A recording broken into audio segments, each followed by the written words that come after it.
Welcome to hour number 2 on a Friday on Hashtag Daily K with your host, Peter Bint.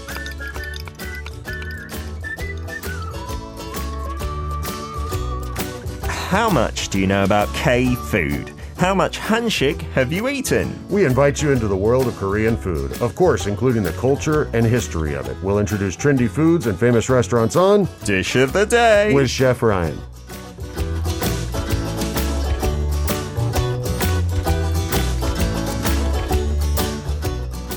It is a Friday, just gone 10:07 here in Seoul, South Korea. Ryan, our in-house chef, is clicking his fingers. He's obviously in a good mood that it's a Friday. At least I hope you are. Yes, good absolutely. Weekend planned ahead? Yes, a big one.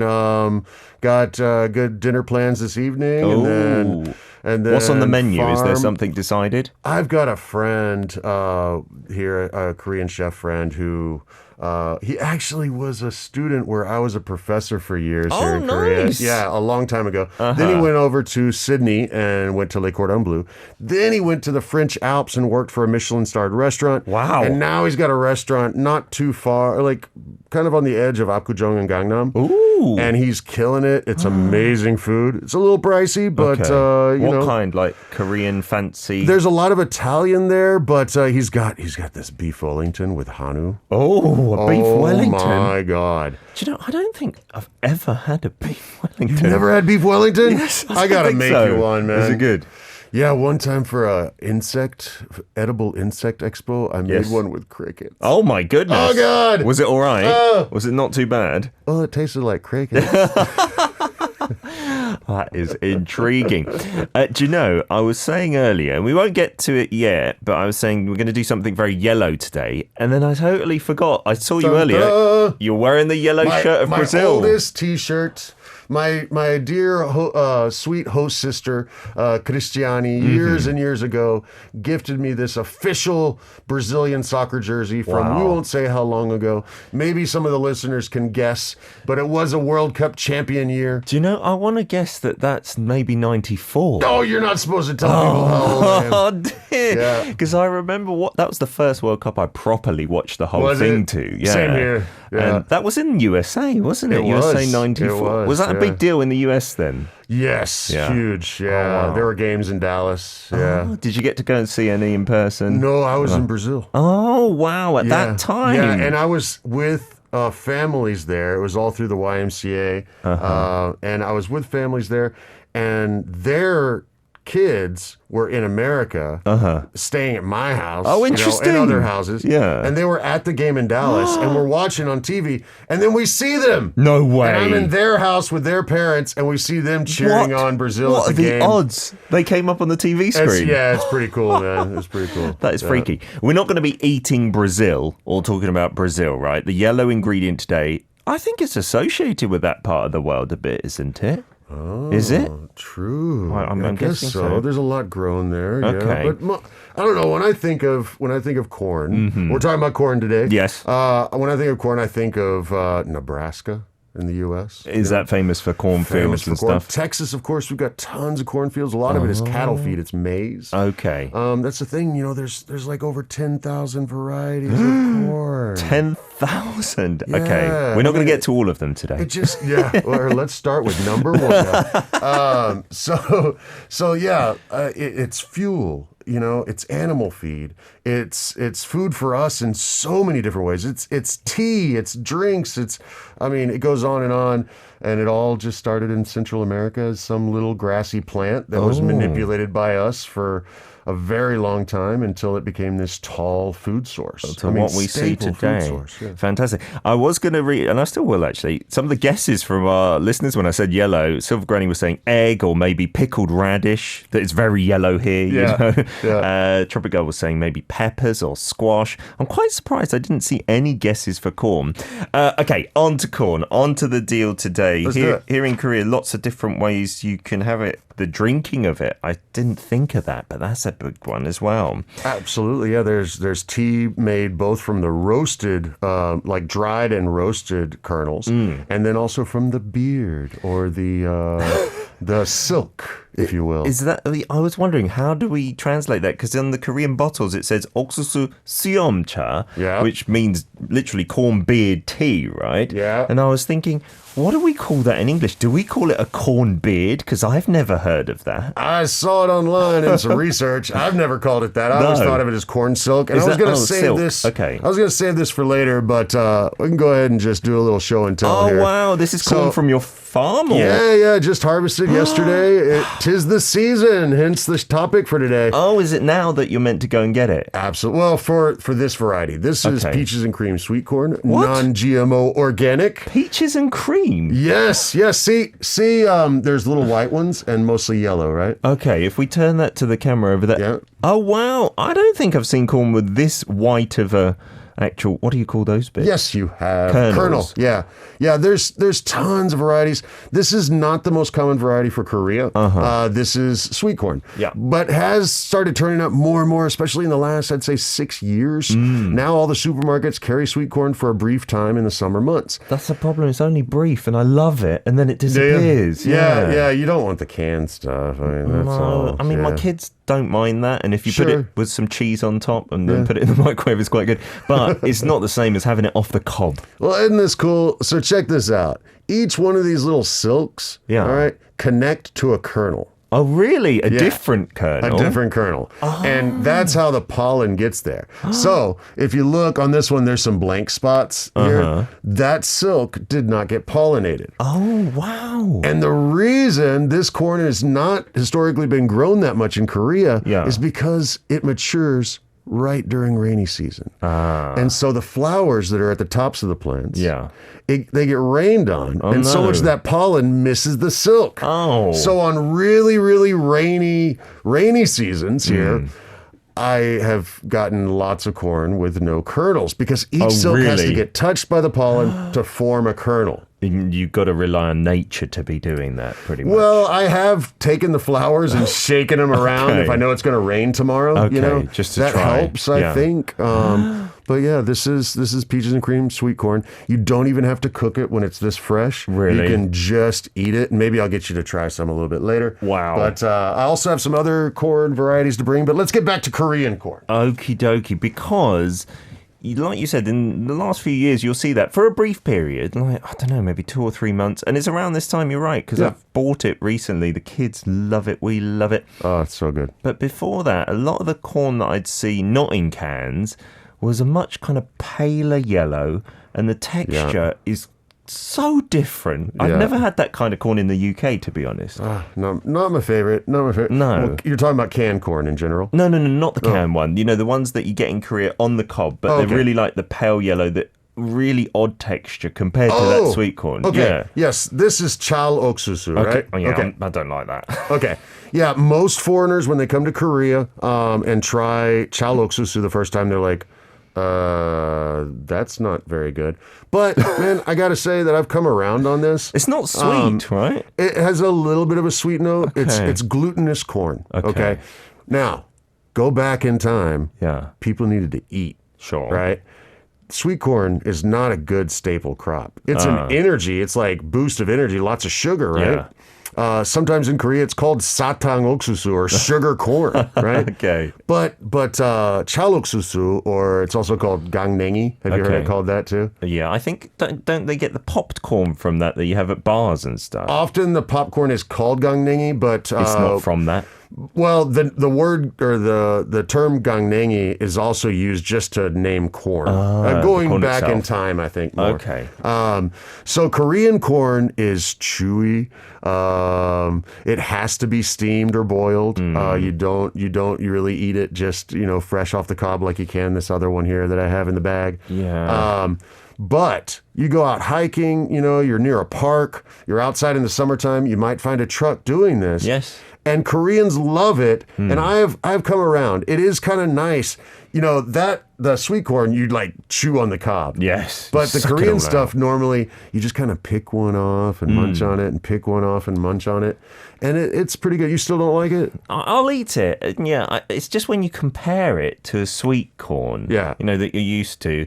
And if you bite into it thinking it's going to be me that, you're like, what? Yeah. Where's all the sweetness That's gone? the thing. All things are relative, and you get one preconceived notion, and then you try the other one, and you're like disappointed. Yeah. But you can't compare apples to oranges. You gotta, not better or worse, just different. Yeah, I think that's the thing. And once you're on board, it's an interesting texture. Like you said, very chewy compared to the sweet corn. And a lot more sustenance. I mean, and it matures a little bit after rainy season, so there's a better chance that it's going to get fully pollinated, even if it's pouring down rain. Interesting, yeah. It's also a stronger plant. Sweet corn is kind of hard to grow in general. The Korean corn is really sturdy. Oh, nice. So when you have a typhoon roll through or a heavy storm, if a corn stalk falls over, it's done. That's you it. can't. They have very, very shallow roots. Remember, we manipulated this plant. It was a grass, and nature didn't do this. We did. Yeah. And so it's not the most hardy plant, but the Korean corn variety is hardier than, say, a sweet corn variety.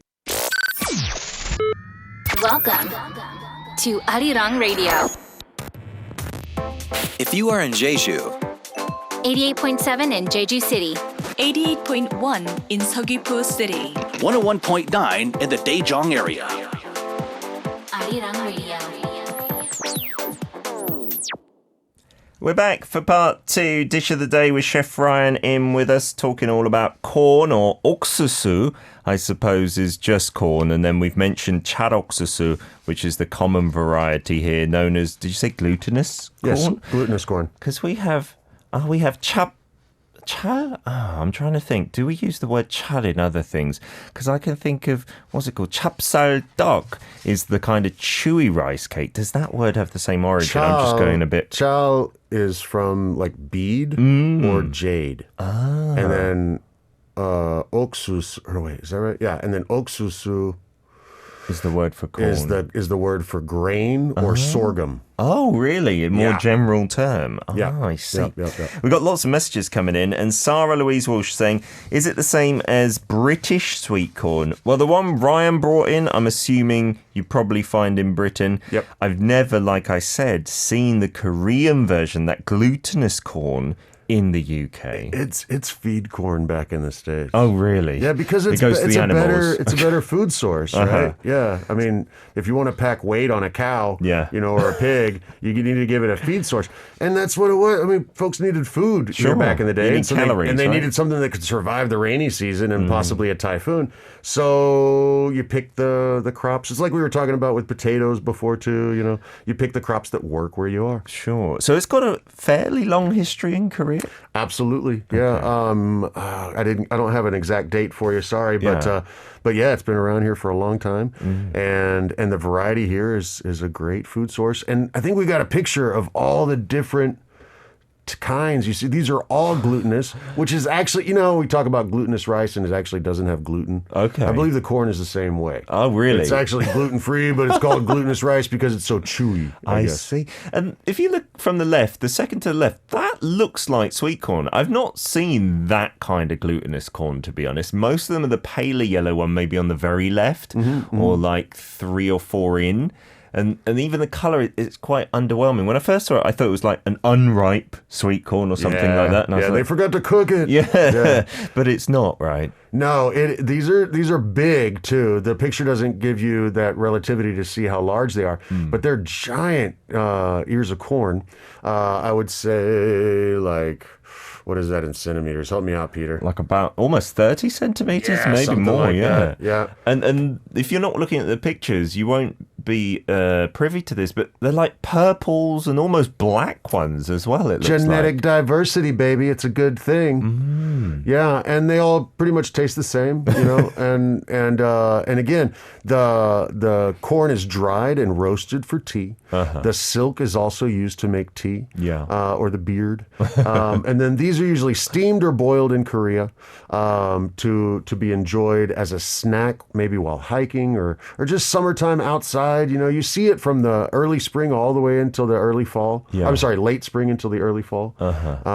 Especially when you're out in the countryside, but in the when city you're too. driving, and there's traffic on the weekends, there's often trucks that will pull up at the side of the Yeah, highway and try to sell like Mexico style. Like they try just to walk by your car windows That's with awesome. corn often as well, I've seen. And I love it when I first saw it, I was a bit freaked out because it had the purple and the yellow like just randomly. I thought the purple bits were like the gone off bits or something because they look really dark, but they're just like random pigmentations. Like Ryan said, they don't taste any different, right? Oh, you've got some with you. These are another variety of corn, and they're not the most beautiful glass gem corns that have grown. I'm afraid my volunteers or farm visitors snagged the most beautiful ones from the crop of last year, or I planted them. Okay.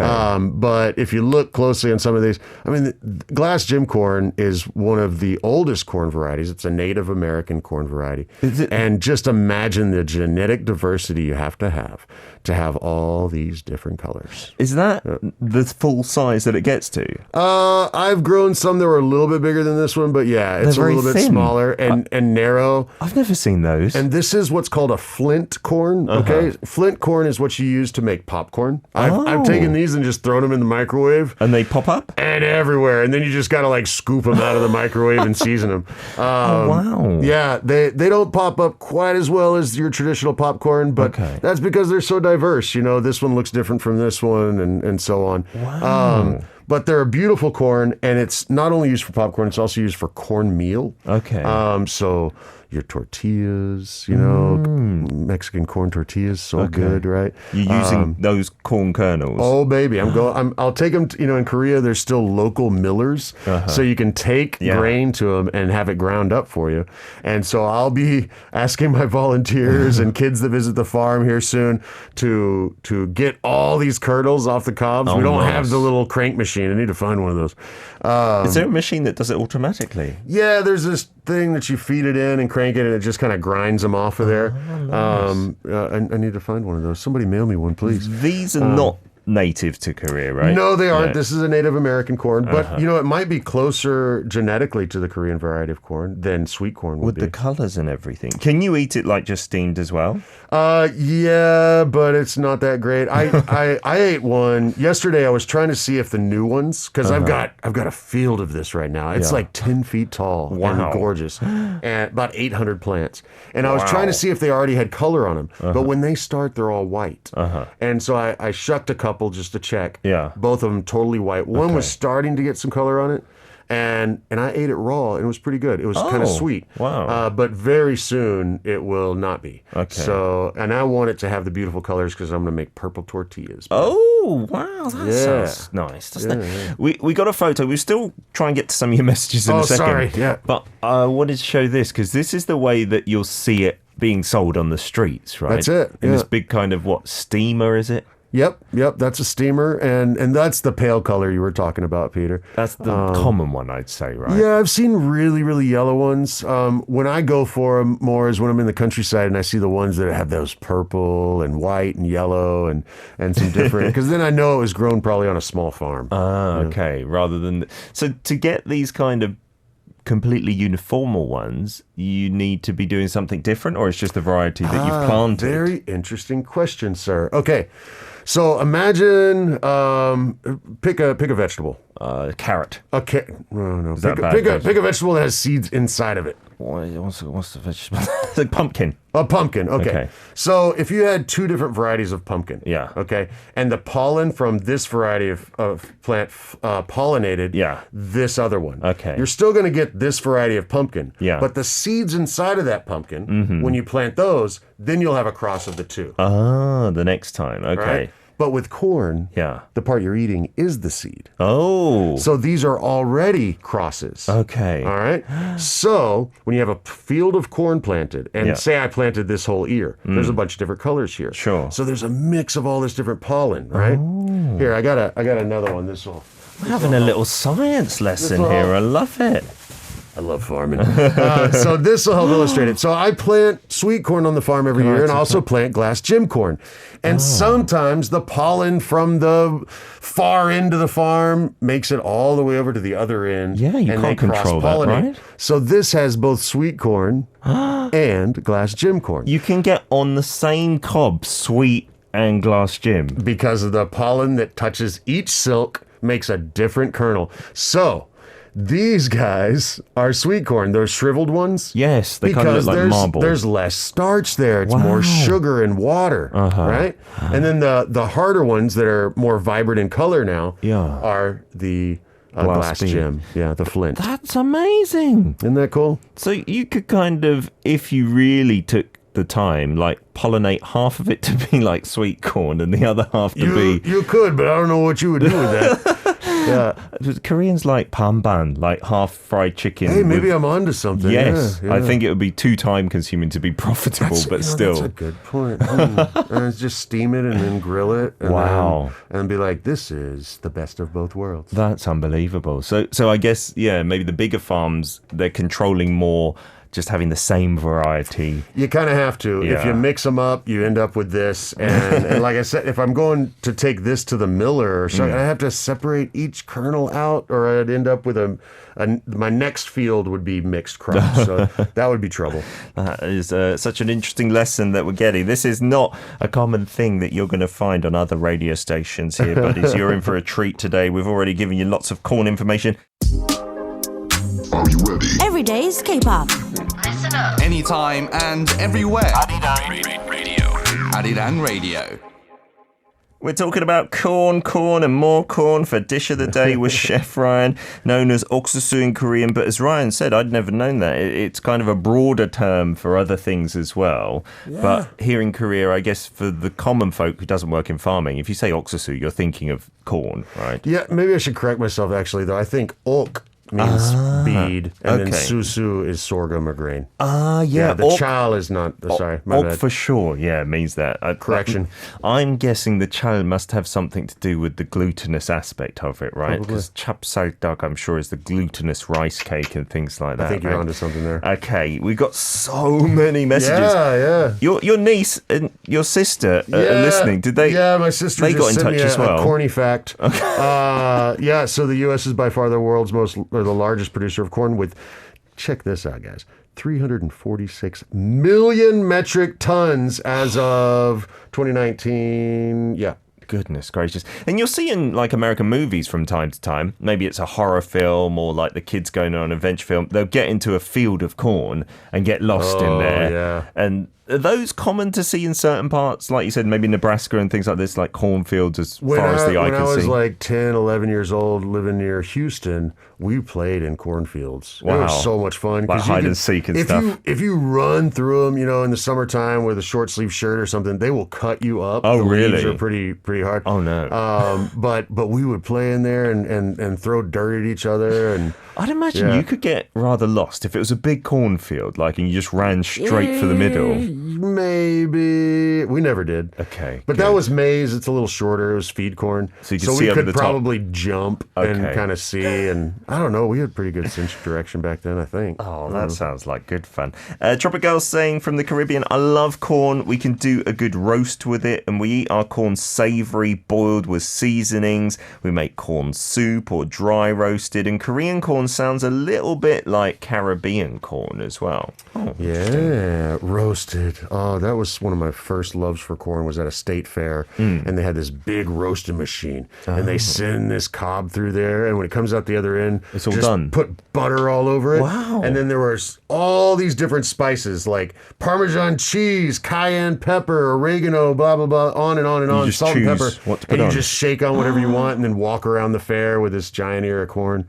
Good stuff. I think it was a trend maybe that started maybe 2-3 years back. Mayak oksusu, like mayak meaning drugs, right? Oh, yeah. And it's meant to be that addictive. So it was some kind of chili powder base, but with cheese on it as well, and maybe some Sounds sugar. Very Mexican. Oh, yeah. But without the sugar. Okay. And it would just be like you're almost having a stick of candy. It was so good. That's got to be my favorite way to have corn, is like Mexican style. You can get some crema, some sour cream on there, and some lime and some chili powder and money. Good. Steve writes in my area, white corn is the most popular by consumers, but restaurants prefer yellow since it looks better on a plate. I bet you. Yeah, that makes sense. The bright colors to shine on the plate. You're saying, I'm trying to grow some corn beside my house. I did plant the seed, but it didn't make it. It didn't survive because of the heavy rain, maybe too much water. Yeah. You're just so planting the kernels, that's how you start? Yes, and you do not put more than one in each place. I had some volunteers come and they're like, yeah, let me help plant corn. And they're dropping like 10 in each hole. I was like, no, just one. Yeah, they're really high germination rate because you're saving your own seed each year. And if you have more than one plant, then you're going to get 2 little plants instead of one big plant. And a little plant doesn't make big corn, man. Oh, no, they compete. Okay. Yeah. Nur Natasya says roasted and steamed corn, mayonnaise and butter, sweet corn and glutinous corn is the most common here in Malaysia. Yeah, I've seen you guys also grill it too. It's not super common in Korea, but I have seen it before where it's steamed and then grilled. Yeah, you're right. The majority is just steamed. Yeah. If butter was a little cheaper here, you would probably see it around because it's so good with just butter on it and salt. That's true. Butter is still a bit premium here, isn't it? Yeah, it is. Breaker saying the Kentucky Fried Chicken chain, they have the mixed corn. And if you have that with mashed potatoes, gravy and cheese, delicious. I do like their corn little salad thing that they sell there. Yeah, I wanted to mention that today. There's popular side dishes here. They're not made from the Korean corn, though. They're made from usually the canned corn imports. I love those. They're so cheap. You know what a giant can of that costs? Not a lot it's at like all, right? $4, man. That's a lot of side dish for folks at your restaurant. And what are they putting on that? Well, the cold one or the hot one? The cold one. The cold one. It's mayonnaise, maybe a little bit of vinegar, sugar. It tastes good. I love it. It tastes good. It does taste good. The kids like it as well. And a lot of times you go to the tuna places and they'll have that iron skillet plate with the canned corn and some cheese on there, and they put it in the broiler. That's so good. It's pretty good. Yeah, you scrape it off there, right? Does taste lovely. Miss Bredica saying, I miss munching a big bag of butter yellow popcorn from the Dollar Tree store. Popcorn's so popular here in Korea, especially at the cinema. Getting a big absolutely, bucket. and there's really good ones. I think it's better than at cinemas in the States. Me because too. it seems to sit there a long time in the States. Here it's usually popped pretty fresh. Yeah. And there's a different kind of popcorn, or I should say puffed corn here in Korea. We might have a picture of it. Oh, here. yes. Here we go. Excuse me. This is not, popcorn is usually put in a little oil, really high temperature, and pops, right? This is put in one of those, what do you call it? The bang, pressure kind of vessels. They're really cool. You go to these old markets and you might hear what you think is a gunshot, but it's not. No. They're making something like this or puffed rice. Do you remember that old cereal when you were a kid? Yes, something. The puffs of sugar, I think, yeah, as well. that is really, I think it was made the same way. This stuff is put under super high pressure and then I think the natural moisture in there steams up and causes it to puff. You're seeing it in the very front, the kangnengi, right? Yeah, there might be another picture of a close-up. I think I sent in one. Wow. But yeah, they're actually really good. Sometimes folks will add a little sugar to it. There we go. Some folks will add a little sugar to it. I've had them that way. They look Korea. different to the popcorn that we eat at the cinema, right? Totally. So they're completely different It's species. done under pressure and, different species. That one at the cinema is a flint corn, and this is the glutinous corn, the Korean corn. Oh, that's what's used as its base. I didn't know what you put in there. Do you have to dry that before you do that, or you just put it in normal? No, wait. Oh, shoot. I'm not sure, but I would guess it still needs some moisture for it to puff like that. So probably somewhere in a middle phase, I would guess. Yeah. And it tastes much healthier. Not in a bad way. For it to puff, it's got to be pretty dry. Okay. But maybe not 100% dry. Otherwise, they would have to incorporate a little bit of moisture. And I've never seen them throw moisture in there when they do it. So, yeah. And like we saw it in the previous picture, it's usually sold at traditional markets in Shijiazhuang. It's like huge bags. Cheap right? too, yeah. Yeah, I think that was 2001 for that big bag. Yeah, it's a lot of snacks. And you'll often find it as a free side dish at a beer place or something That's like that. right, yeah. And then it's called gangnengi. Yeah. Right, right. And then you're just eating it by the bucket load. Little anju. We've got this other picture that we can put up, Brian, because we're running out of time, but I wanted to show the pictures you've sent in. Is this the sweet corn that you showed us earlier? No, sir. These are the corn varieties of Korea, more, the glutinous corn. So they look the same from the outside, no? Hard to distinguish. Yes, very true. Sometimes you don't know what you're going to get until you open the present. Yeah. But yeah, there's a lot of different variation of it. Next to those eggplant, you can kind of see the size of it. They are like 30 centimeters centimeters often. It's a lot of food. It's a great food source. Just munching on one of those to tide you over at lunch would be. Ryan, next week you will be in Hawaii, right? You're already looking forward to it, I can see. Oh, I'm so excited. Yeah. But what we're going to try, just like when you're in Ilsan for that food festival, is a live stream while you're there, right? Yes, from the boat while catching a marlin. No, that would be amazing. That would be unbelievable. But we're going to try our best to link up while you're there. Yeah, man. And then you're going to show us the delights of Hawaii, maybe via Korean cuisine. I don't know. We'll see where the wind takes us. Have a safe flight out there. Thanks, Peter. Fingers crossed for the internet connection. Hopefully it's good enough. We'll test it out and we'll do our best, guys. All right. Have a wonderful week. We'll see you in Hawaii. You can listen to Dish of the Day with Chef Brian every Friday at 10 a.m. KST on #DailyK.